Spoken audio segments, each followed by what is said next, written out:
Just a quick reminder before we get started that the book is now available at Amazon.com. Imperfect Heart, Stories of Myocardial Bridges. Buy it for anybody who doubts that this condition is symptomatic. There was days where we'd be laying in bed and I'd roll over and I'd like, is she still breathing? It was a real crappy time. I'm thinking in my head, I'm going to dark places. Like, she's going to die. How am I going to raise the kids and keep going on? It's hard for significant others to be supportive when there's so much doubt dumped on you from the medical industry, from insurance, and just the unknown, and just getting pushed back every step the way you take it. It sucks. It just sucks.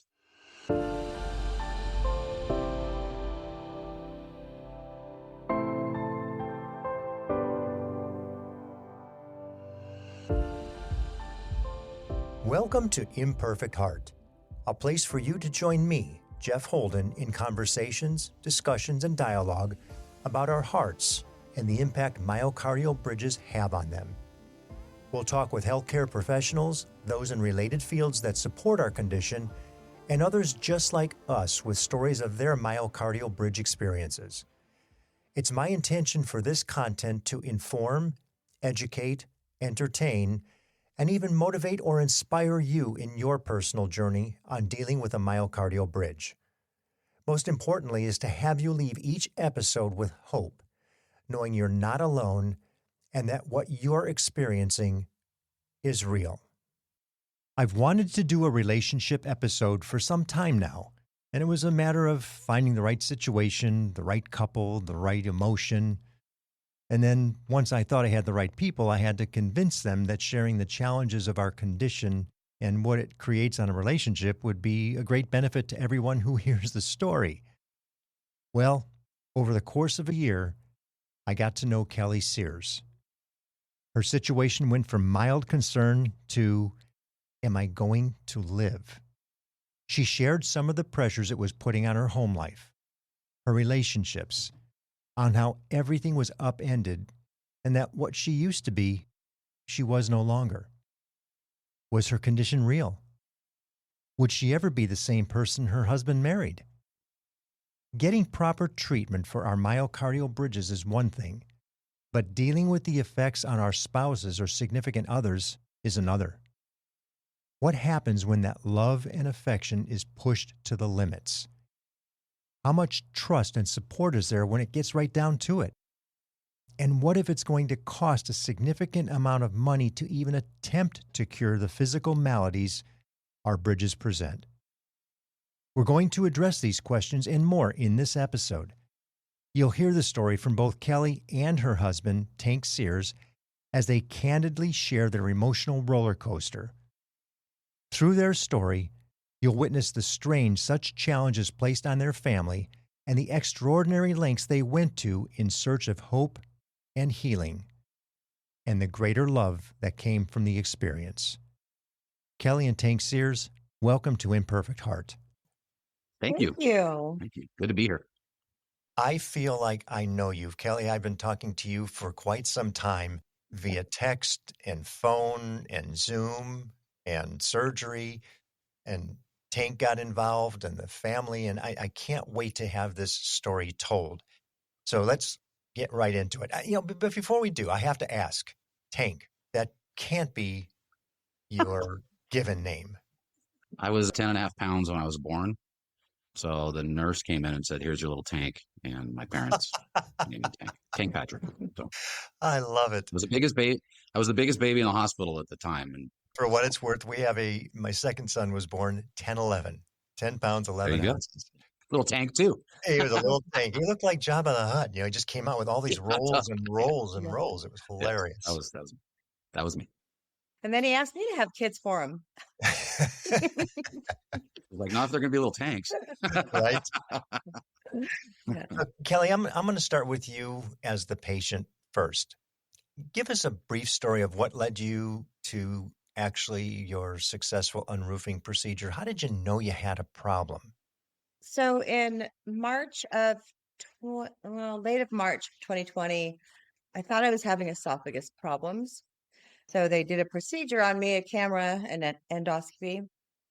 this is right around COVID and everything was kind of not quite locked down, but getting there. So they did this procedure. And then a couple days later, I still had pain, but it was excruciating. And so our daughter is a nurse and she said, I'm taking you to the hospital. So she took me up to the ER. By now, it's early April and the world has shut down for COVID. So I get in, the hospital was empty. There was no patients. It wasn't hustle and bustle like you'd think. And then after a while, I kind of felt better. And the ER doc came in and said, well, we're going to admit you, you've had a heart attack. And I goes, nope, that's not me. I'm feeling better now. And he said, you're my only patient. I know, so they checked my troponins were elevated. So they admitted me and it was there for 3 days, all kinds of tests. In fact, they kept my troponins kept elevating for almost all day. Tank couldn't come in. My daughter worked at that hospital, so she was able to put her scrubs on and come in like she was working. They did every test for 3 days that they could do except an angiogram. And no test was great, but it wasn't the worst they'd seen. By then, my symptoms had cleared and I was ready to go home. No answers, but so I went home.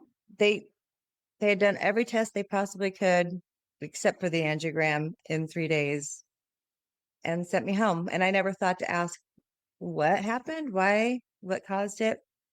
But they sent me home with the caution that if I had any kind of pressure or pain in my chest to come back. So I did that night, maybe the second night. And it was just a little pin pain. It was nothing like what originally put me there, but I was nervous because of what they told me. So I went back up and they readmitted me. My EKG was off. And that's when they did the emergency angiogram. So that was when it all started. And for the most part, for that first year after, I didn't really have symptoms. The angiogram showed that the kink. The There was an twist issue. It showed in the issue. LAD, like a crazy straw. They did the one where they go under your wrist, and that's one view. That was the view that scared them. They thought there was like a 90% blockage. They were getting ready to crack me open there. I didn't know this during that time, but then another cardiologist came in and he did the IVUS through my femoral down, and he was able to get inside my LAD and take, a little ride, and it was open. It was just curled like a crazy straw. Yeah, it was crazy stuff. Yeah, but I wasn't having a spasm at that time, so everything looked good. Sure. And I the guess. IVUS, for the benefit of those not familiar, is the intravascular ultrasound where they're checking to see if there's any occlusion or any narrowing of that particular artery. Yeah, and he didn't see any of that. He saw why the other image showed that it was blocked, but from inside it was not. They kicked her out, Right. They released her, and Now it's full lockdowns. they were kind of like, all right, we don't Yeah. really know what's going on, This but medicine and this maybe medicine. you need to start statins. Not a lot of information. Follow up with a cardiologist Yeah. eventually when the Cardiologist. world opens back up. And so that's what, 2021-ish? So that was April of 2020. Mhm. Okay. Yeah. And so, I was out and other than, oh my gosh, the IVUS, my leg was so black and blue. It was a little sore, but I pushed through. We took a trip. We went boating. I just went on my friend's boat, which is not as bouncy, and took it easy, and then followed up with a cardiologist for a few months. But every time I'd leave, I'd be like, why am I here? Because I didn't feel bad anymore. Right. Why am I taking these meds? The meds were awful. So he would adjust those per how I was tolerating them. So I was just kind of, I didn't really think about what caused any of it or what put me there to begin with. There was no answers, and But I wasn't symptomatic earlier on that first year after. That was just one episode. And then symptoms kind of, I'd say 7, 8 months after. I kind of was at just a scheduled follow up with the cardiologist. And I told him, I'm feeling a little, maybe pressure, not pain, maybe pressure. And then he upped my dose of metoprolol, amlodipine. I think those were the two. So it made me feel terrible. I can't even remember if I was having chest pressure. What point Did you get to enough severity to say something's not right here and still not getting a proper diagnosis? So you're probably into 2021 now, pushing into 2022, right? Probably right. Yeah, probably in there, another scheduled follow-up because nothing was so bad for me the way I felt other than the medications that I needed to make an appointment to go see the cardiologist. I'd make him in advance after my last appointment. And then I'd wait and I'd kind of take notes and tell him how I was feeling. And I did finally ask him what put me in the hospital to begin with. And he said, you have a myocardial bridge, but those are benign. That's not what it was. But he didn't tell me what it was.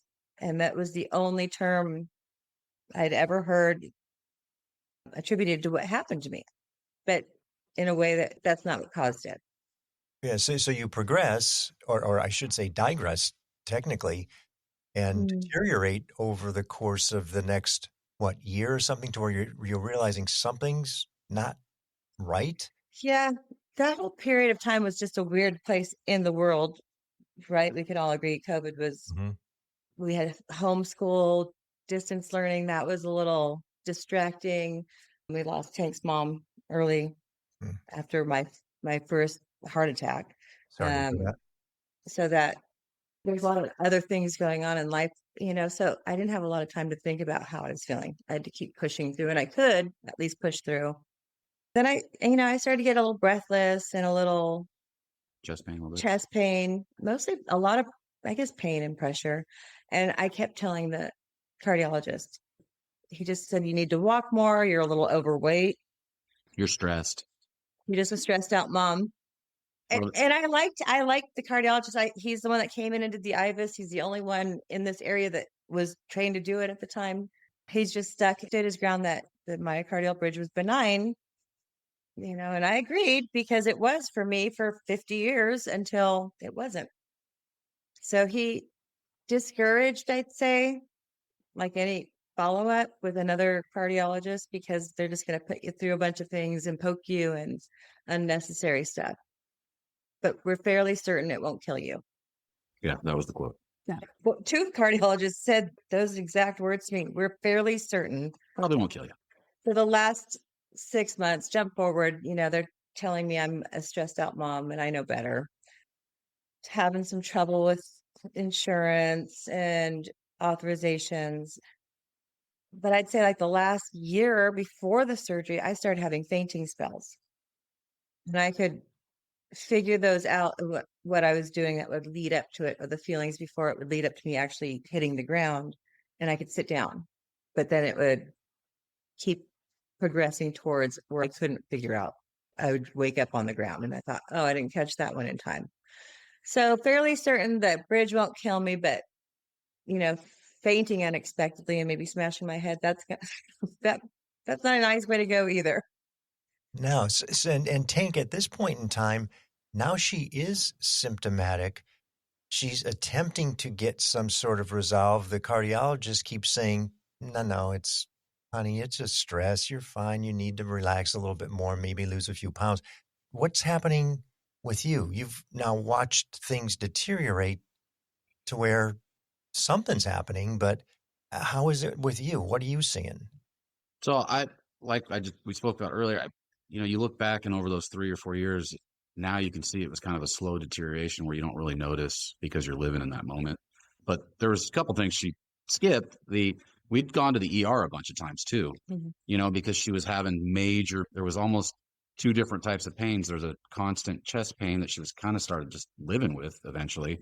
And then there was what she called heart attack pains, where it put her down and she couldn't move. And she's basically having a heart attack. So we'd go to the ER, and we went to the ER a bunch of times, but they'd check us in. That first time she went and they admitted her with her troponins were up. And then the second time they admitted her again for 2 days. But then she wasn't really symptomatic over a year. But then she started having the pain again and started having the heart attack symptoms like shooting pain and major chest pain. So we'd go back, they'd admit her.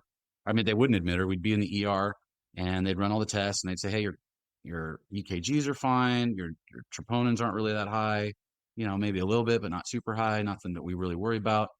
we'd sit there in the ER for 8 hours and they'd go, yeah, we don't really know what's up, but you're doing good. So just we did that 4 or 5 times until it finally got to the point where she'd start having these heart attack pains. And it's like, oh, do we go to the ER? And I got to the point where I'm like, why? Why are we going to the ER? I didn't want to go. They're not either. doing anything. Yeah, they're not doing anything. We go there, we sit there for 8 hours, and they say everything's cool. Sorry, we don't know. But they give you nitro and all these. So if I'm a heart patient, why are you giving heart medicine? That was, And in the meantime, over like from 21 on, she's heard myocardial bridge and she starts doing her research. And I can tell you one thing about her is if she's researching something, she's all in. Like she'll get to the point where she has educated herself. It's not just WebMD. I mean, she's not just going on and looking at one definition. She's doing major research, talking to people, and very well educated on the topic. And she's showing me stuff, she's explaining things to me. And I'm like, yeah, that's totally what you have. This myocardial bridge, the symptoms match exactly what you're going through. Let's look into that. But every time we'd go to a doctor, ER or the cardiologist, it was, no, that's not symptomatic. That's not it. That's not it. And so finally I get to the point where I'm like, okay, cool. What is it? What's going on? Explain it to me. Tell me what the problem is, because you guys aren't doing anything. I was getting very frustrated. You start questioning, like, all of these people over here are saying it's not that. And I don't know what it is. That's where that kind of gaslighting, that shadow of doubt right in your brain, thinking, well, maybe it is her. Maybe she is going crazy. I thought the same thing. I thought maybe I am just a stressed out mom. Maybe. We went to we finally said, okay, let's just get a second opinion, even though they didn't want us to. We went to another cardiologist. Same thing. Said, hey, your bridge is benign. Everything else looks good. I think we need to change your statins. You need to take different drugs. No, I wasn't taking statins. Or what? I said I should start taking statins, even though my cholesterol is not high. In the meantime, the more we're going back to the ER, more we're going to the doctor, she's declining more. It's like you go seek help. As time goes on, she's getting worse. There's more chest pain. There's more, I call them heart attack symptoms. There's fatigue, major fatigue, and she's, like I said, she's turning purple. Her fingers are turning purple at times. Her lips, the corners are turning purple. I mean, it's obviously not in her head. I know that much, but I do start like, all right, well, maybe it's not the myocardial bridge, because I am seeing that it's benign most of the time. And, and the cardiologists are saying, well, maybe it's your esophagus issues. And so she goes to the esophagus doctor and he goes, it's absolutely not. They scope her and do all this stuff. And he's like, no, it's not. We've done every test. It has nothing to do with your esophagus. She's had her gallbladder out. Okay. Is it some type of, gallbladder issue? And so they're given all these, like, maybe it's this, maybe that, but really the only thing that really matches all the symptoms are this myocardial bridge. But still, you have all these professionals telling you, no, that's not it. I mean, you talk about doubt. There's major, major doubt. And for me, not going through it, not being able to feel what she's going through, I'm sitting back and I'm just thinking, is this, nothing against her, but I think, having back pain myself, nobody really understands what you're going through unless you're going through it. And although I'm sitting and witnessing it, I don't really know what she's feeling. And I understand that pain and stuff you're going through can psychologically affect you. You can get depressed. You can go into dark places with dealing with something. And so I'm like, is it part of that also? Is this making it worse? She's not a depressed type person. She's not, negative at all. But when you're dealing with something, you're not getting answers, it starts to mess with your head. And I'm sitting back going, is this also added? Is that part of it? Is it making it worse because you're thinking about it so much and it's almost creating this reality for you? I don't know. You start asking all these weird questions and going through this stuff. I was pretty sure, but it did start affecting me that way. I will admit, like, eventually I was like, why am I even trying anymore? Because there is no help for someone like me until I found this. And then she mentioned the insurance. So the insurance was a whole thing too. We have decent insurance through my work. I thought it was decent insurance, zero help. I mean, she's doing the research. She's like, okay, I think it's this myocardial bridge. I'd like to look into it further. There's specialists up north in Stanford. let's get referrals to that. I And talked to our primary doctor. he knows us and He- he always believed like, this is not me. Yeah. This is not you. This is not in your head. There's something wrong with you. I've known you too long. I go once a year for a physical. That's it. It's not, I'm not a patient, right? I go once a year for a physical. He knows Tank. He does my kids. So he knows us as a family and he knows that's not me. So he pushed the paperwork through for Stanford. And they okayed it first, but they only okayed like 2 of the 3 procedures. One. So I had her call right before we were going, say, hey, can you just call the insurance company and confirm that, maybe we can get it done? And she calls and she's like, no, you're not approved for any of it. Like, any of it? What are you talking about? We're approved. So I start playing that game. And then we said, okay, well, maybe if we get actual cardiologists, they put in another referral. Now it's from a cardiologist specialist to another specialist. It gets approved again. And one more time, I'm like, Cedars, which is a great hospital, but they don't have a bridge specialist. Meanwhile, Stanford has my file. They've already made accommodations and all the appointments. We bought airline tickets, settled. We're ready to go. Found someone to come watch our kids for 3 days while we go and solve Kelly. Get an answer at least. Yeah. I wanted to talk to a specialist that at least could give us an answer. They have a great program at Stanford. Their team was so coordination, the communication, always reachable by phone. They were awesome. They were working with my insurance company as well. They wanted me and they got me in probably within 3 months of the referral getting to them. They called me like on the phone and said, yes, come up here. We think we can help. So you get all the way to the point of almost diagnosis, proper diagnosis. What is the tipping point? What gets you to that next step of confirmation that I just have to do this? So I thought, okay, well, these 2, the male cardiologists. And so I said, well, hey, let's find a female cardiologist, maybe at least because as we found out, there's like females have major heart issues that are, unseen and untalked about really. And cardiovascular health is a major issue with women, come to find out. And so I thought, well, let's find a female cardiologist that can maybe empathize with the situation and maybe take a different approach and get an outside perspective. And we found another cardiologist, super nice lady. We went and talked to her. She was very upfront. She's like, I know what myocardial bridge is. I'm aware of it, but I'm not a specialist in it. I don't know the answers to that. She agreed, yes, you have something going on. I don't know what it is. Maybe it's this myocardial bridge, but I don't have the education or in this field to say it is or not. She was very upfront, I appreciated that. And she was very supportive. Yeah. And so we explained to her, hey, we're trying to get up to Stanford to get a specialist. And so she's the one that wrote the referral. And our insurance company said, well, we'll send you to Cedars. There's a specialist in Cedars. It's a very well-known cardiologist. He was awesome. Dr. Mary Mertz. We went down there and spoke to her. But this now is in, I remember. It's probably in March or April of 24. She's at the end of her.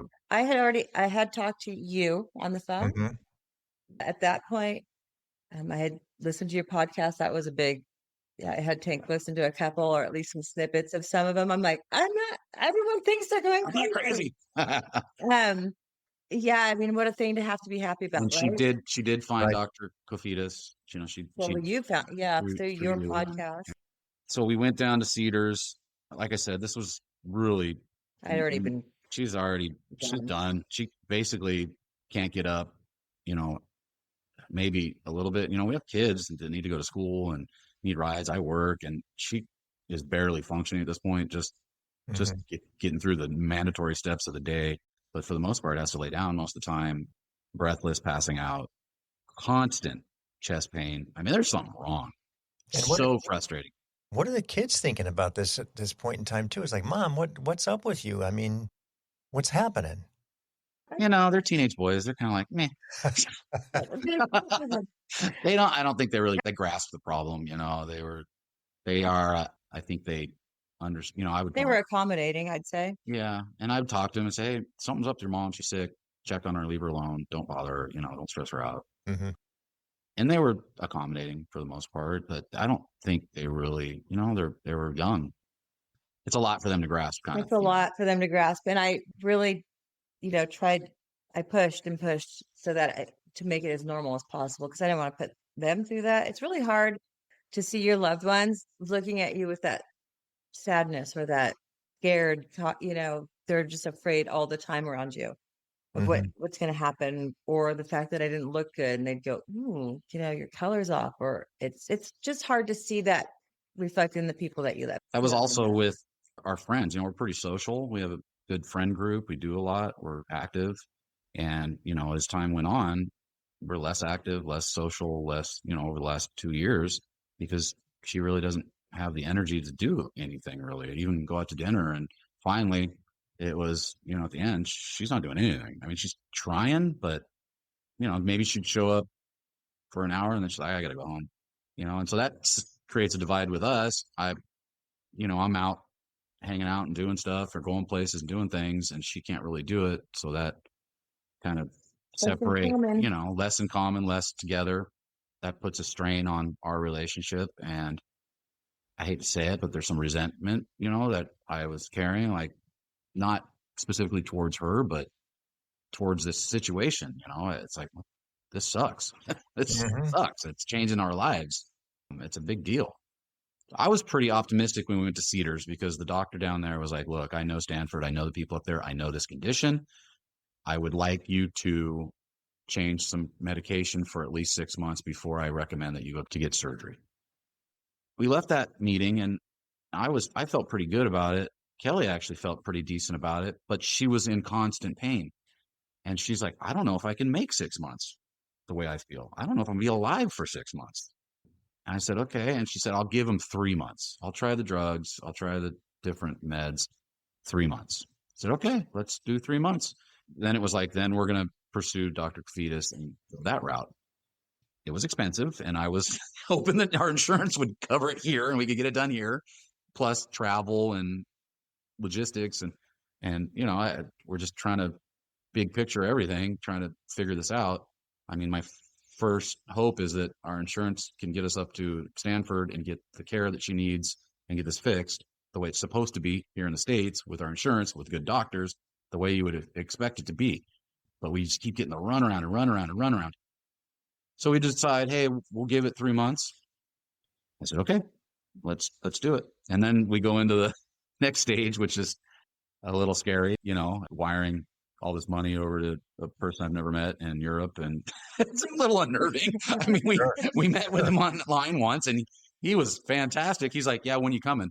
It's like, what do you mean? We're just... he didn't know all of everything all the time. He knew that I was looking into the doctor from Greece, basically. He wasn't necessarily in the know for everything, but I was confident with as many sources as you're on your podcast, with you speaking, with I saw Dr. Kofidis speak. This is before I even talked to him. And I did all of my research and I was feeling not like he was a stranger or not like this was a scam. I understand why Tank does feel that way though. We set up a meeting with him. We forwarded him all of her records.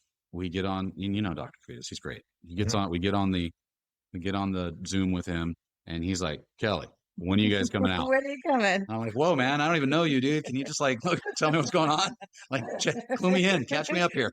He's like, oh, she's 100% she's 100% a patient of myocardial bridge. I can guarantee I can make her better. I'm like, okay, that sounds fantastic. What do we need? He's like, wire me this money and wire the hospital this money. I'm like, okay, slow down. Like this. Hey, all right. Yeah, but it was great. He's awesome. So it a little bit of leap of faith, and it was disappointing that we couldn't, the state's medical system just seems to be broken. I know I texted with you and we're in Greece. It was just an eye opener that. Oh, it was awesome. And how broken. I hate to say it because I love this country. I love everything about it, but man, our medical systems. Right. Yeah. And what's interesting is, Kelly, first, it's your self-advocacy to keep pushing and digging, and Tank, for you to hang on at some points by a thread, just hanging on, going, I'm buying this kind of, but boy, we got to find something because this long-term isn't good for either of us in so many ways. Worst case scenario, assume something bad happens. And obviously nobody wants that to be the situation, but the fact that you were able to persevere to find a solution on your own, because the insurance company, unfortunately, is not helping you either, that Mm-mm. is a result of all your effort, all your persistence, Tank, you hanging in and supporting, even with reluctance, that it takes that sometimes, in spite of every time you take a step forward, you're taking two back. Okay, yeah, we got to get you here, get you to Stanford. Oh, insurance won't pay. Okay, we got to fix it again. We got another cardiologist, get you to Stanford. Oh, insurance won't pay. I mean, so you just keep getting knocked back. In the meantime, as time progresses, you're getting worse and your condition's getting worse. And I know many of us, as we went through this particular process, you don't know that you're going to make it. You don't know how long you've got because of the symptoms, right? And to get to the point of the acknowledgement and the acceptance of a doctor somewhere else in another country is it's a big step forward. Obviously, you're right, a leap of faith and confidence in a last gasp effort to say, well, let's do this. And I just applaud you guys for getting to that point. And here's the part I really like is you didn't just go and get the situation. You brought the kids, the whole family came with you to Greece. Tell us a little bit about that. What was that decision-making process? Well, it was like March or April, and we were trying to get there by June, I think it was. But September. September, that's what it was. Oh. But the kids had school, Gone 2 weeks. so you're gone 2 weeks, and so we were trying to figure out, okay, how do we get somebody here for 2 weeks to watch the kids? It's kind of difficult, and so it was kind of decided. Kelly actually decided, well, they're out for Thanksgiving break. We can take them out of school for 1 week, and then they're off for 1 week. Let's just do that. And I was like, can you make it that long? And she's like, I don't know. And I'll try it. I mean, looking back, you laugh at it, but there was days. I don't even know if she knows this. There was days where we'd be laying in bed and I'd roll over and I'd like, is she still breathing? It was a real crappy time. Mhm. Sorry. I didn't know if I'm thinking in my head, I'm going to dark places. Like she's going to die. How am I going to raise the kids and keep going on? She's dead. There's some bad things. For anybody going through this, it's tough. And I'm not trying to victimize myself. I'm not a victim. It just couple wise for anybody listening to this that is a couple, it's difficult. I understand it. I didn't even know you felt like that. Oh, thanks. Aw. So it's difficult for somebody that's not in that moment or not feeling that. Like I said earlier, I think it's tough. It's hard for significant others to be supportive when there's so much doubt dumped on you from the medical industry, from insurance, and just the unknown, and just getting pushed back every step of the way you take it. It sucks. It just sucks. And finally, like you said at the end, I was like, I'll do it. I don't care. Let's just do it. Let's just figure this out. This is it. It's it or nothing, because it's it or you're dying, obviously. So let's do it. I don't, whatever. Luckily, it was semi-affordable. Come to find out, it was doable. A lot more affordable than doing it here. 1/10 the cost or whatever. So we decided, hey, let's do it. We met with Dr. Kofidis online. But we got to bring the kids because The kids are going to have to go because we don't really have anybody there. I said, hey, we've never been to Greece. Let's, even though it's not a vacation, it might be cool for the kids to be involved in this and see Greece and come with us. and it eased the stress for me. I'll be tore open if something were to happen. If there was some kind of an emergency on this end, I can't just jump on a plane. Tank could, but then I'd be left in Greece. It's just easier to bring them with. That was a big part of it. Yeah. I just couldn't. It reduced the stress on that end too. Yeah, it was actually easier to bring them. It was. What a neat experience for the kids to see their parents deal with a difficult situation, to see how they dealt with it, and to your point of experiencing something in another country as well, for them to notice that, hey, it's not just the United States. There are other great places. There are other people that care. And because you were open to that experience, they're going to see that as an opportunity for them as they grow up too. And they'll look at different situations and say, well, hey, maybe we have to take an alternative route because this isn't working. And not to mention, Tank, I so appreciate you sharing the emotion of that, because that's a part that a lot of people want to just stuff down and not share. And it's a denial almost. There was a lot of denial. I would say I had a lot of denial. I was just kind of pushing it off through the years. And, because she was, looking back, she was bad 2, 3, 4 years. There was a lot of, this will get better. This will get better. And pushing it off. I think she did a little bit of that too. Like, this will get better. This will get better. And we both kind of did that so we could just keep on living our lives. But eventually it got to the point where we're not living our lives. We need to fix this. So, and the trip was good. It was actually a decent trip. I don't really call it a vacation, although it kind of was. I mean, the treatment over there was insanely good. The doctors gave me their cell phones and were texting me. And when we got there, on Sunday. They said, go sleep, come here on Monday. And we brought the boys with us. So Finney was 15. He turned 16 in February. Beckham was 11, 10. I've missed out on a few things the last couple of years. And so they came in the room. There's the big TV screen where they go over everything. And they looked at me and said, do you want your boys in here for all of this? I'm like, sure. And so Dr. Kofidis said, yeah, it's okay. Let's do this. And Dr. Thomas was the other surgeon. Awesome. Great. We were in there they grabbed us and we were in there in a meeting with them in this nice office with the kids and us for over 2 hours, just the two doctors talking to us, putting all the images up on the screen. Because I've never had treatment for anything like that in my life. Included the boys, talking to the boys, including them, hey, there's what you're going to expect. This is what you guys need to do. These are possible side effects. Very, very open. These are possible side effects. These are the chances. These are the risks. Just walking through the whole thing so we understood everything and what they're doing. It was great. It was just the way things should be. I was texting you. I was texting everybody like, this is the way things should be. This is the way treatment should be. It was amazing. And weird to say from this end, in just a little tiny way, I was a little jealous.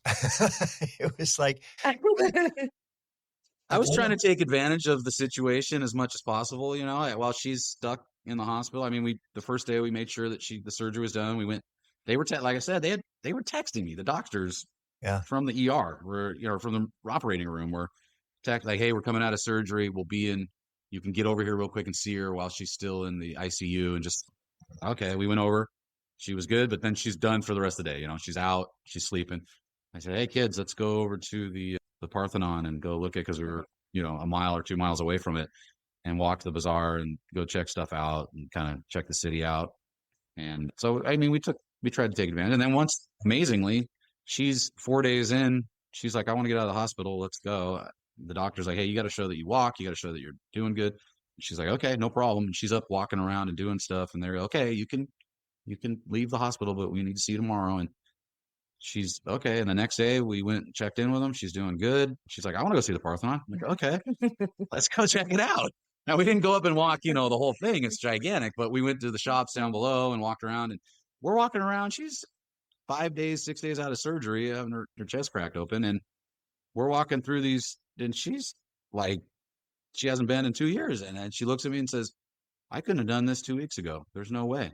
I'm like, how are you feeling? She's like, I feel great. I feel wonderful. It's slow for sure. Yeah. I mean, slow, but I couldn't call it, but not painful. There was some soreness, but the immediacy of it, is that even a word? I'm going to create a whole new vocabulary.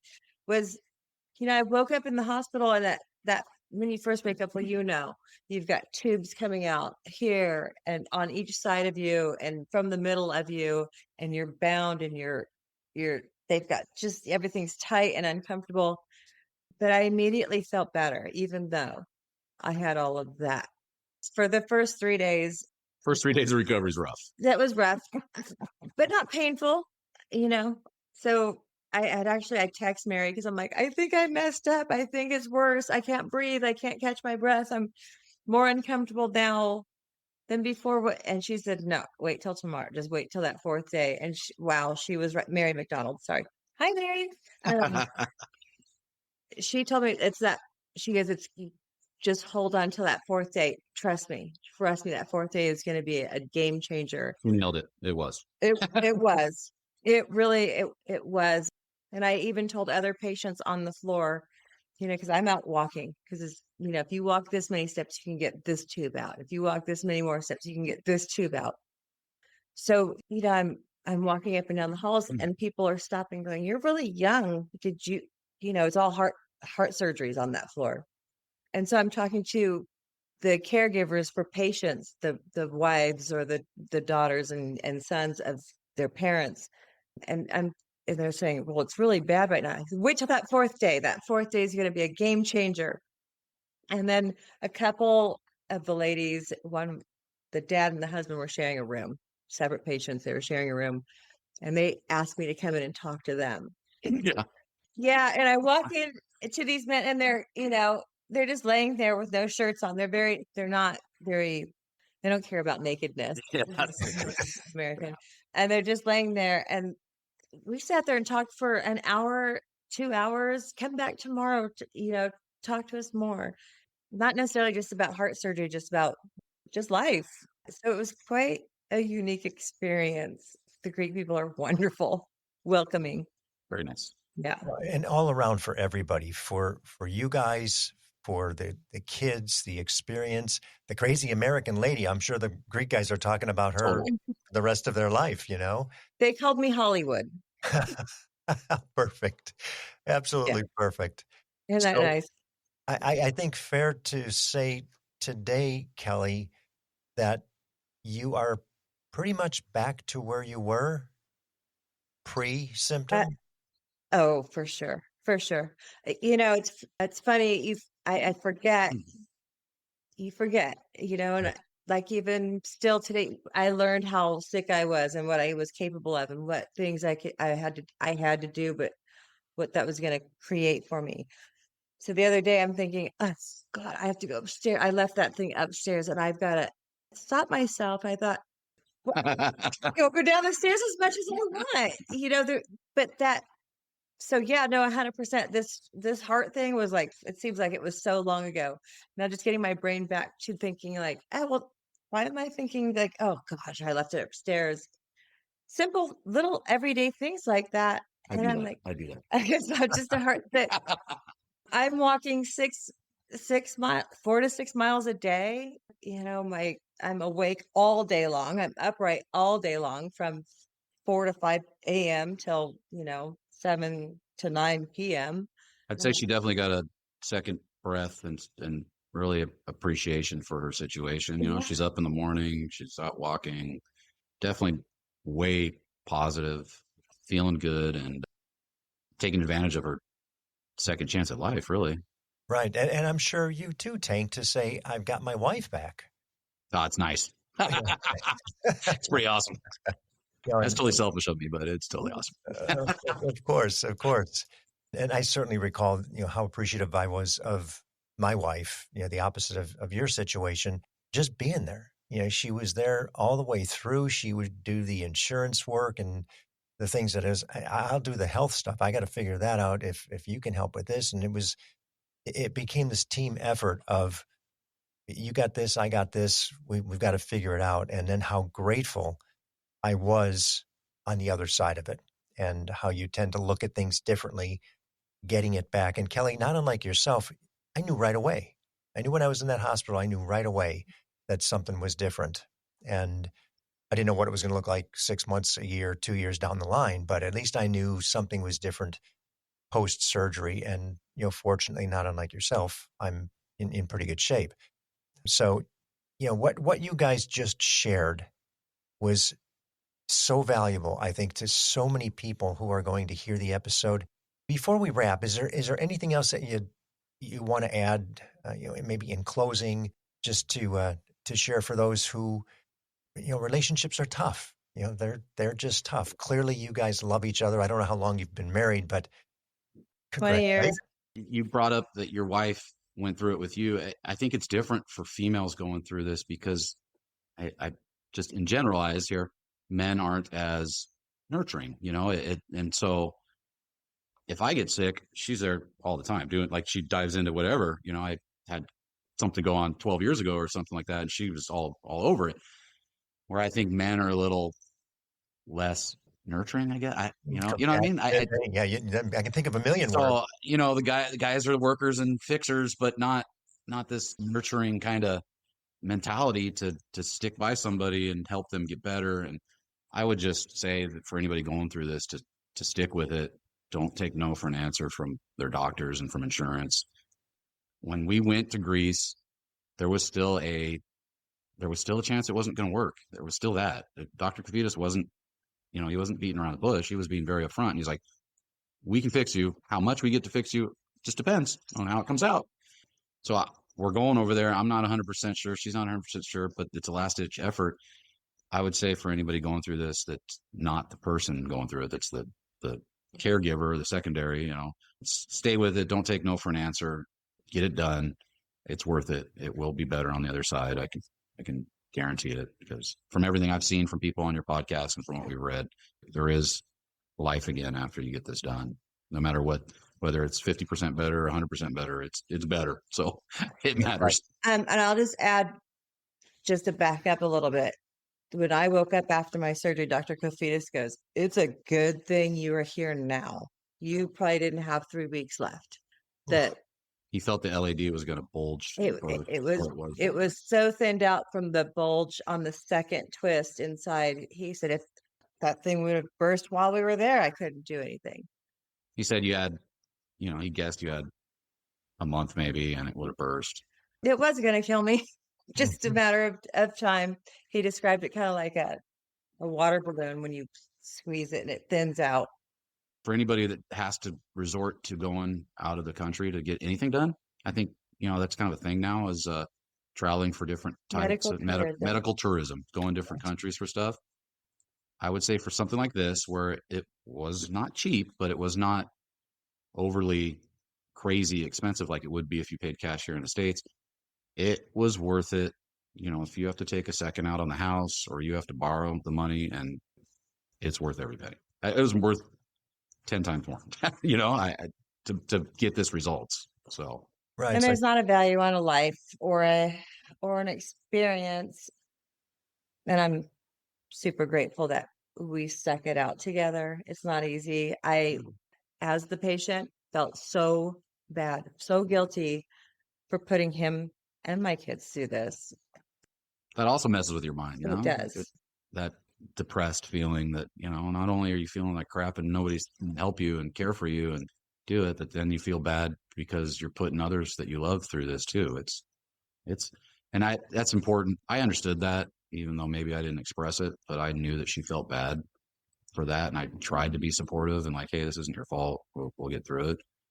It's frustrating for me too, but, and sometimes I don't handle my frustration and anger the best. I'm not always the greatest husband in the world. So, I get upset and frustrated, and I tried my hardest to not take my frustration out on her, but that's part of it too. It's difficult, So, and communicate. You did a really good job.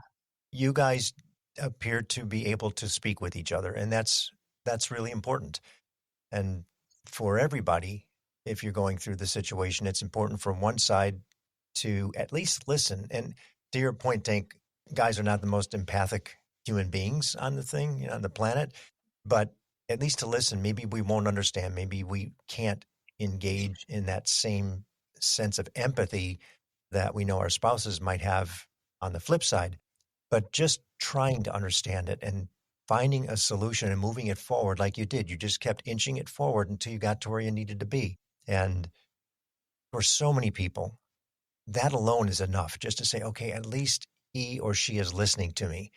They're hearing me. We don't have answers. We don't have solutions, but we're moving forward together. And again, I applaud you guys. I think what you've done is incredible. And you did it all to a positive outcome. And those boys are never going to forget this. They will never forget the experience that you've given them and the ability to see what their parents did and to see mom is healthy again. There's always hope at the end of that, that trial that we all go through. So I can't thank you enough for participating. And I'm so appreciative that you took this valuable time out of your busy days, because I know this is one of your days off, Tank, and you have them in spurts, so to speak. But the story is going to be played over and over again for the benefit of so many others who are in a similar situation. And Kelly, I am so happy that the surgery was successful for you and it allowed you to get back to doing what you're doing. And like I said, from the beginning of the podcast, I feel like I've known you guys relatively well as friends, and it's only been through this program and our mutual condition that we've met. But I'm happy to say we've had this conversation, and I appreciate you for so much that when I come down to Ventura, I'm looking you up. You better call us before you come. That's right. Come on down. Can I just thank you from the bottom of my imperfect heart? I give you full credit for why we were even introduced to Kofidis. Your platform, it's great. Yeah, you were the beginning of all this to get this better. So thank you very much. But you're not just about the myocardial bridge. I knew all about it before I even saw your podcast, but it was the other people, your guests, you telling your stories and sharing your stories that kind of gave me some validation. I don't know that that's what I was searching for, but I guess I needed it. And it helped Tank too. Because when he listened, he's like, oh my God, there's somebody else out there. I wasn't special. Who is this guy my wife is texting at 10 o'clock at night? Who is this guy? Yeah. Oh, there you go. That's my boy. That's my man. Well, thank you very much. I knew this would be a first in the conversation of couples, but Kelly, you're the first person that has used my line back on me before I got to close the episode with it. So I watched a few episodes. I still will close with it. Thank you guys. Thank you from the bottom of my imperfect heart. Thank you, Jeff. Appreciate it. Jeff. Appreciate your time. Thank you for listening to Imperfect Heart. It's my hope that this information helped in some way to improve your situation or will help you better understand this condition. More importantly, that it gives you hope through stories that there is help and you most certainly are not alone. If you've been diagnosed with a myocardial bridge, please be sure to join the private Facebook group, Myocardial Bridge Support Group. For more information about our program or to reach me directly, visit the website, myimperfectheart.com. If you like what you heard today, please give a positive review, thumbs up, high five, whatever your app likes. And be sure to share with everyone important to you so they understand what it is you're dealing with. Please subscribe as well. Welcome each day with gratitude and positivity.